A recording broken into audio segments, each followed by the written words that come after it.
Are you asking me if I think that Donald Trump can learn from mistakes, learn from behavior, correct, admit any sort of wrongdoing, have any accountability? Like, no, nor Yeah. does he care to. He could not care less. He just goes with whatever the people whispering in his ear are telling him to do to just sort of maintain what he has to maintain. So Yeah. if it's getting rid of Bovino or whatever, and bringing in Perelman, who's just as big a piece of crap. Yeah. Like, it doesn't matter. He doesn't care. He hasn't learned anything. He's just quieting down certain areas because the press coverage is bad.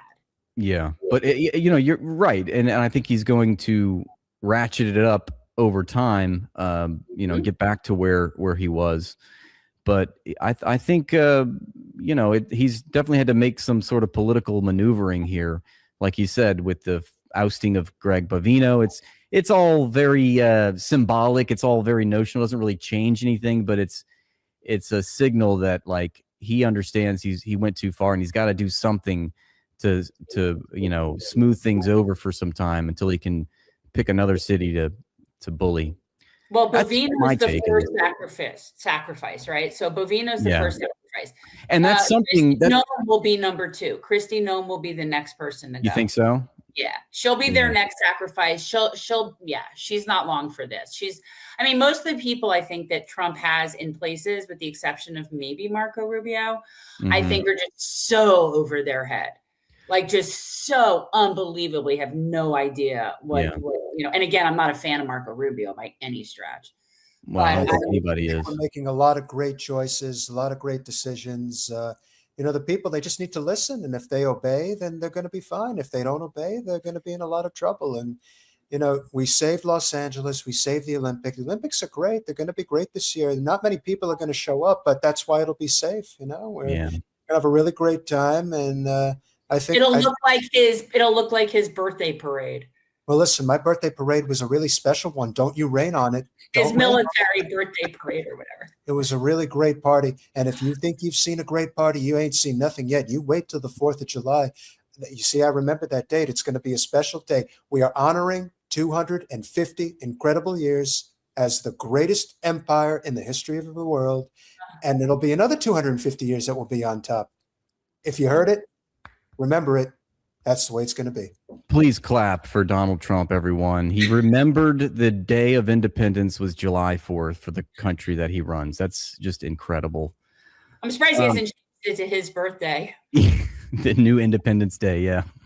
Well, you even said, Jen's been saying for a while that, you don't think he's going to survive. You don't think he'll live. I don't think he's going to survive. And also, just for the record, my friend and our production assistant, Rachel, thinks that if he's given the opportunity for the 4th of July this year, he's going to try to add his name.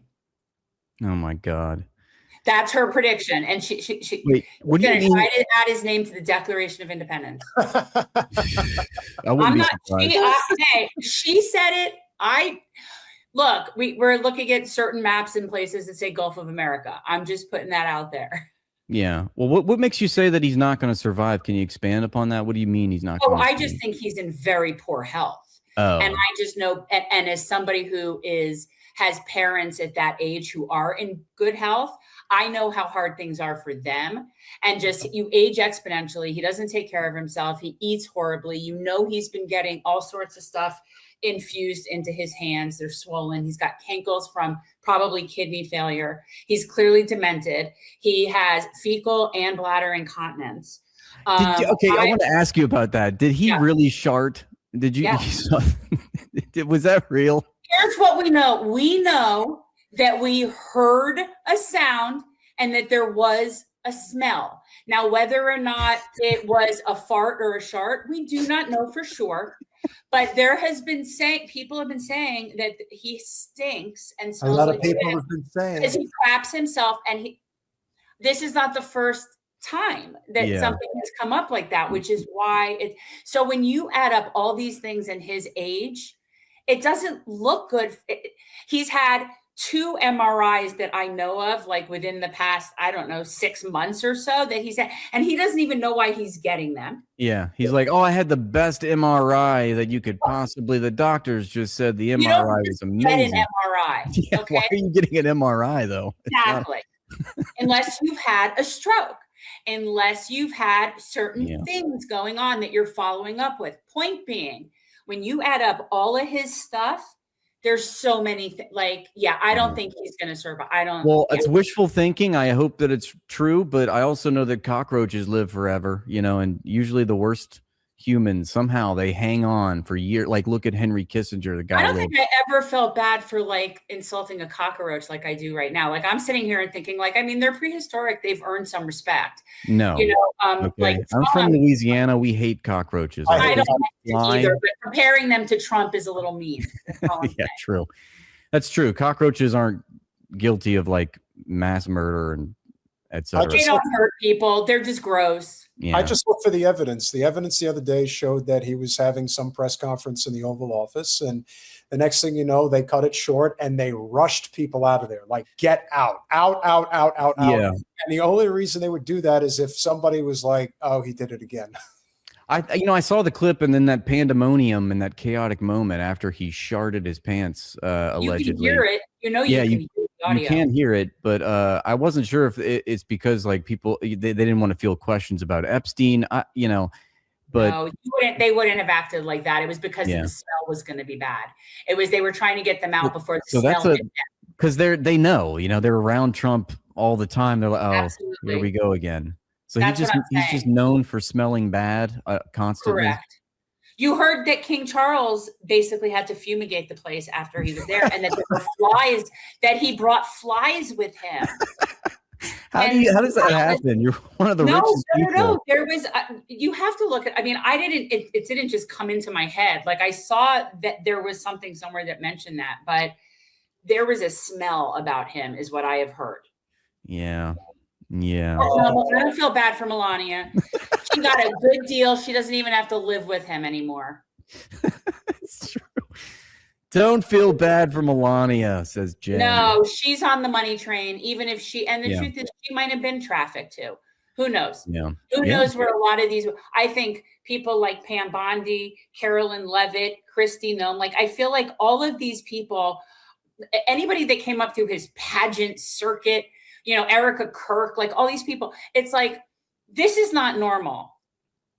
This is not normal. Yeah. Go ahead, Peter. No, go ahead. Okay, fine. Shut up, Peter. I'm Fuck speaking. off. Keep going. I heard, I don't know if this is true, but apparently Erika Kirk was cut out of Charlie Kirk's will, before he died. Huh. Because she was apparently cheating on him. I don't. Wait till it comes out with him. Yeah. See, that'll be real fun. Yeah. Is it Andrew Colvett? Is it JD Vance? Is JD Vance only into couches? We don't know. Is it Rathbone? Maybe I had something to do with it. I don't know. Hey, listen, she's. Listen, I think she's a decent looking girl. I don't think she looks like Miss Piggy, and her veneers are horrible. Peter, shut your mouth. Do not speak praise about Erika Kirk. I like athletic women. What can I say? However, she's some sort of pawn asset. Yeah, there's no question that she's a honeypot. It's too obvious. And listen, I'm not, again, not to, poke at anybody's looks, but Charlie was punching way above his weight class, getting a woman like her, and as a result, sometimes, listen, we've probably both known men in our respective lives that couldn't see straight with certain women, and we would try to warn them or advise them that this person's probably not the best person for you. They may be taking advantage of you. They may not have your best interests in mind. And I'm wondering if anybody, and this is also the problem with being around people that have a lot of money and a lot of power and influence, all anybody ever seemed to want to do around Charlie Kirk was just kiss his ass and just tell him how great he was, because they know that the money train was rolling in. That's one of the dirty little secrets when it comes to his assassination, is that alleged assassination. Got to put that out there for Jen. You've got basically two rules of thought here. The first one, of course, is that Israel. Put that out there for me. Or you don't think he's dead? I think it's possible that him and Epstein are both alive. Yes, I do. I think it's more likely that Epstein's alive. I would believe in many directions. Let's say that. It wouldn't shock me. Right? Yeah. But in the case of Charlie, I think what you have here is a guy who was groomed from a very young age. He didn't fully understand what he got himself into. He had great oratory skills. Obviously, he ran quite the organization. I managed to stop by one of the Turning Point USA events back in, I think it was like 2019, 2020, something like that. And this was in Tampa. I just happened to be there at the same time. And it's obvious that he decided to kind of look around him one day and decide, am I really in control of all of this? And it turns out that no, he wasn't. And when he tried to take control of his supposed organization, the people who really controlled it basically told him, no, you're not in control. You're going to do as we say. And if you don't do as we say, well, you may not be around to enjoy the spoils of what you supposedly have created. Moving away from Israel put that into perspective. But at the same time, you also had people in the organization that were making money hand over fist. And we've seen this. We've seen this with countless organizations. We saw this in the last presidential election. How much money do you think these freaking people got their wheels greased when Kamala doled out $500 million with a B dollars to all of these consultants and people? Look at the shit that's going on in Texas right now. You think that, again, James Tallarico and Jasmine Crockett, and Jasmine, who was a guest on our show a handful of times, boy, did she show her true colors. What are they doing? They're running to be the bridesmaid. They're running to, lose by 10 points in the Senate election in November. And why are they doing it? Because this is a grift. The entire fucking political system is one giant grift. And you see it every day. You see it from the shitbags, shit libs all day long, and then you see it from the scum suckers who lick Trump's balls all day, every day. And I could go through a line item of every single last one of those pieces of shit that do it for money. I don't have to name them. You know who they are. They don't have anything else going for them, so this is what they do. And all the while, we have no health care. We have no education. Our water's poisoned. Our air is completely contaminated. We have endless war. And of course, we are sinking into the seventh circle of hell when it comes to our economic and social status in the world. So why in the fuck are we not distracted? Why are we distracted from the realities of what's going on here? To me, when it comes to Charlie Kirk, it's clear as day. He had an organization that made a shitload of money that was a response to Obama's run in 2008. They had to come up with something to cultivate the youth on the conservative side. They did a decent job of it, and they eventually got Trump elected as a result. Now today, the organization is crumbling. But why did it happen? To me, it's pretty simple. He decided he wasn't going to be party to what Israel was doing anymore, and they decided to cap his ass. And Erika Kirk couldn't have been more gleeful to go along with it, because as far as I'm concerned, and I'm sure you are as well, it was always a setup. It was never real. The whole thing is a joke, and I just wish more and more people could see it. Okay, rant over. That was epic. No, people are saying, I love when Peter gets angry. I want to say, you have somebody in there. I think is it Hassan? I think it's Hassan Awad that said he's Palestinian in there. And then it's just something about, I gotta find it.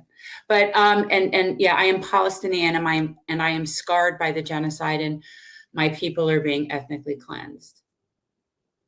Yeah. That's somebody in the chat right now. We do have a few people that are like a Palestinian. And then somebody said I looked unstable. And then I just put in there, no, I'm high, but I'm not unstable. I mean, there's no, I feel stable. Yeah. Do I look unstable? No, you look fine, Jen. Okay. And it's Peter that looks a little unstable. But Peter is unstable.